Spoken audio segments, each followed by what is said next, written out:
Assalamualaikum warahmatullahi wabarakatuh. Anak-anak Bapak semua, hari ini kembali kita lanjutkan pembelajaran kita, mata pelajaran geografi. Sebelum kita mulai pembelajaran, marilah sama-sama kita ucapkan basmalah. Bismillahirrahmanirrahim. Oke, anak-anak Bapak semua, hari ini kembali kita lanjutkan materi bab dinamika hidrosfer dan dampaknya terhadap kehidupan dengan submateri perairan darat dengan fokus kajian kita danau, rawa, gletser, dan delta. Pada materi sebelumnya, kita sudah membahas mengenai air tanah dan sungai, di mana klasifikasi perairan darat ini ada air tanah, sungai, danau, rawa, gletser, dan delta. Jadi fokus kita pada hari ini, kita akan membahas mengenai danau, rawa, gletser, dan delta, salah satu ataupun bagian daripada klasifikasi perairan darat. Oke, sekarang kita bahas mengenai danau. Perlu kita ketahui bahwa danau ini adalah cekungan di daratan yang berisi air yang diam. Danau dapat dipandang sebagai tempat penampungan atau reservoir air tawar di darat pada ketinggian tertentu di atas permukaan laut. Jadi sumber air danau ini antara lain bisa berasal dari air hujan, air sungai, cairan gletser, dan air tanah. Berkurang air danau dikarenakan adanya penguapan, peresapan air ke dalam tanah, dan aliran air pada permukaan tanah. Oke, yang pertama kita akan bahas mengenai proses terjadinya danau. Danau terbentuk melalui berbagai cara, karena adanya depresi pada permukaan bumi. Dengan menutup sebagian tepi cekungan alam yang telah ada, manusia membuat waduk penampung air untuk pembangkit tenaga listrik, pengairan sawah. Cekungan alam terbentuk karena tenaga geologi patahan, pelarutan bagian permukaan bumi, daerah kapur, erosi gletser, dan letusan gunung Merapi. Menurut proses terjadinya, danau dapat dibedakan menjadi yang pertama namanya danau tektonik, yang kedua danau vulkanik, yang ketiga danau dolin atau danau karst, yang keempat danau gletser, yang kelima danau bendungan atau waduk, dan yang keenam danau tektovulkanik. Oke, kita bahas satu persatu mengenai proses terjadinya danau. Oh, yang ketujuh ada danau tapal kuda atau Oxbow Lake. Oke, yang pertama kita akan bahas mengenai danau. Danau tektonik itu adalah danau yang terjadi akibat adanya peristiwa tektonik seperti gempa bumi. Danau yang terjadi karena adanya tenaga tektonik yang menyebabkan terjadinya pembentukan permukaan bumi yang lebih rendah daripada daerah di sekitarnya. Air yang masuk ke tempat itu tergenang dan terjadilah danau. Contohnya adalah Danau Laut Tawar, Danau Maninjau, Danau Singkarak, Danau Tempe, Danau Towuti, Danau Poso, Danau Tondano. Jika tempat ini berupa sleng atau patahan, maka danau yang terbentuk akan sempit dan memanjang. Contoh lain danau yang terjadi karena tenaga tektonik adalah Danau Laut Kaspia, terjadi karena penurunan kerak bumi secara perlahan-lahan. Danau Vahlensi di Swiss terjadi karena lipatan. Danau Baikal di Uni Soviet ataupun Rusia sekarang terjadi karena retakan kulit bumi. Kemudian yang kedua, danau vulkanik. Danau vulkanik atau sering disebut dengan yang namanya danau kawah, yaitu danau yang terdapat pada kawah lubang bekas letusan gunung berapi. Danau vulkanik adalah danau yang terjadi karena letusan gunung yang dahsyat. Pada daerah bekas letusan gunung biasanya terjadi cekungan. Jika cekungan itu berisi oleh material vulkanik yang tidak tembus air, maka hujan yang jatuh di cekungan itu tertampung dan terjadilah danau vulkanik. Contoh danau vulkanik ini antara lain Danau Kilimutu, Danau Segara Anak, Danau Batur, Danau Beratan, Danau Kawah Ijen, Danau Kawah Kelut, Danau Sarangan, Danau Kerinci. Jika setelah terbentuk danau, gunung api aktif kembali dan aktivitasnya bersamaan dengan peristiwa tektonik, maka danau yang terbentuk di danau disebut dengan vulkanotektonik. Ya, ini nanti bagian daripada proses terjadinya. Kemudian ada yang namanya ini tadi danau vulkanik. Kemudian danau Karst. Danau Karst ini adalah danau yang disebut juga sebagai danau dolin. Danau Dolin atau Danau Kars adalah danau yang terjadi di daerah Kars atau Kapur. Danau Dolin ini terjadi karena adanya lapisan geluh lempung. Lapisan ini tidak tembus air, yang menutup dasar dan pipa Kars sehingga air hujan yang jatuh di tempat itu tidak dapat meresap.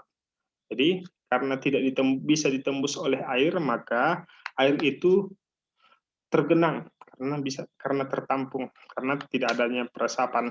Selain itu, batu-batu kapur dolomit di daerah ini larut dalam air tanah dan tenggelam sehingga membentuk cekungan yang makin lama makin membesar. Contohnya adalah Danau Pegunungan Sewu di Yogyakarta. Kemudian ada danau glasial. Glasial atau sering juga disebut dengan danau gletser. Ya, danau gletser adalah danau yang terjadi karena adanya cairan gletser. Danau gletser juga terjadi karena glasiasi di pegunungan yang tinggi seperti Amerika Utara, Eropa Utara, sebagian akibat dari glasiasi kontinental ataupun pencairan gletser pada akhir zaman es. Danau gletser dahulu merupakan ujung gletser pada zaman glasial. Di tempat ini tertimbun morena ujung yang menjadi tanggul penahan cairan gletser yang sedang mengalami pemunduran akibat kenaikan suhu udara. Kemudian ada danau bendungan atau sering disebut dengan yang namanya waduk. Adalah danau yang sengaja dibuat oleh manusia. Pembuatan waduk biasanya berkaitan dengan kepentingan pengadaan listrik, ya, tenaga air, perikanan, pertanian, dan rekreasi. Kemudian ada danau tektovulkanik, ya. Nggak dibuat. Danau tektovulkanik ini adalah danau yang terjadi karena gabungan daripada aktivitas tektonisme dan vulkanisme. Jadi ada pengaruh tekto dan vulkano di dalamnya. Ketika ada keduanya pengaruhnya, maka disebut dengan danau tektovulkanik. Akibat letusan gunung berapi yang terjadi pemerosotan di tepi diatrema membentuk depresi yang kemudian tergenang air. Contoh danau tektovulkanik adalah Danau Toba. Ya, Danau Toba. Cuma ini salah satu contoh daripada danau tektovulkanik. Danau Toba berada di Sumatera Utara, tepatnya di daerah Samosir, Toba Samosir ataupun sekitarnya. Kemudian ada Danau Tapal Kuda. Danau Tapal Kuda adalah danau yang terbentuk karena mender yang terputus. Danau ini mempunyai bentuk seperti tapal kuda yang melengkung. Kemudian menurut jenisnya, air danau dapat dibedakan menjadi dua. Yang pertama ada danau air asin, yang kedua ada danau air tawar. Jadi danau air asin terdapat di daerah semerit, arid, yang penguapannya terjadi sangat kuat dan tidak memiliki aliran keluaran. Sedangkan kalau dia danau air tawar terdapat di daerah-daerah humid atau basah yang mempunyai curah hujan tinggi.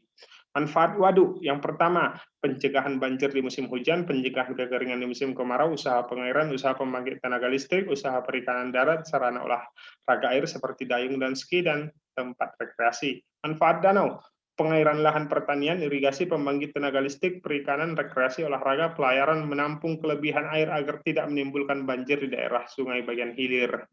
Itulah manfaat waduk dan danau. Kemudian kita masuk ke rawa. Rawa adalah tanah basah yang selalu digenangi oleh air karena kekurangan drainase atau memang tanahnya rendah. Ciri khas sebuah rawa adalah setidaknya pohon-pohon dan semak-semak tetapi ditumbuhi oleh tumbuh-tumbuhan yang batangnya lunak ataupun rumput-rumputan.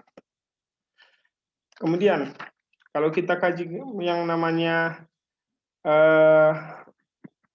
jenis-jenis rawa ini, yang pertama rawa yang airnya tidak mengalami pergantian. Rawa ini tidak memiliki pintu pelepasan air sehingga airnya selalu tergenang. Ciri-cirinya airnya asam atau payau, berwarna merah, kurang bagus untuk mengairi tanaman dan tidak dapat dijadikan air minum. Kadar keasaman air pH mencapai 4,5. Karena airnya asam, maka tidak banyak organisme, hewan maupun tumbuh-tumbuhan yang hidup. Pada bagian dasar rawa umumnya tertutup gambut yang tebal. Kemudian rawa yang airnya selalu mengalami pergantian. Rawa ini memiliki pintu pelepasan air sehingga airnya berganti. Cirinya air tidak terlalu asam, banyak organisme yang hidup seperti cacing tanah, ikan, tumbuh-tumbuhan rawa seperti eceng gondok, pohon rumbia, dan lain-lain. Dapat diolah menjadi lahan pertanian. Kemudian, di sini ada manfaat rawa. Yang pertama, rawa di tepi sungai ditanami padi yang dapat menyesuaikan batangnya dengan naik turunnya permukaan air sungai. Dua, rawa dengan hutan mangrove bakau dapat menghasilkan kayu untuk berbagai keperluan manusia.